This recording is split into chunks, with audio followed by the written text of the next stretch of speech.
you all know that I'm not a very emotional person, so now is not the time for tears, okay? We have a lot more work to do. But I will say this.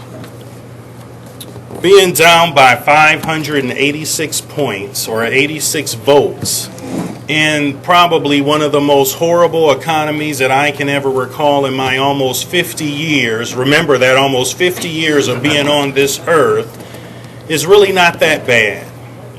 But you know what? The public has spoken. And barring any headlines like going back to like Dewey wins or something, we have a lot of work to do. But first and foremost, I want to thank all of our staff, particularly Carla Sibley and Ella McWilliams and everyone else in this room who has really done yeoman's work in getting out there and getting, people out to the polls and really supporting, this campaign. As I said before, our work is not finished.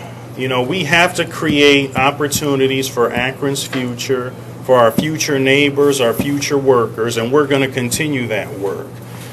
This is not a time to put our heads down. It's not time to cry, maybe just a little bit, okay? Because I realize how hard everyone has worked. But you know what?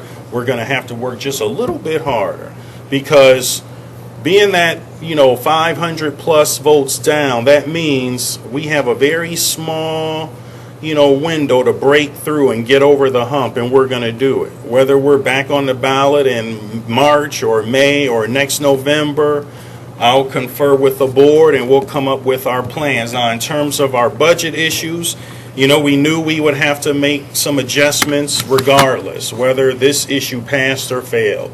So, hey, we have a lot of work to do in that respect, and we'll be asking for a lot of your input in terms of what, we're going to have to do.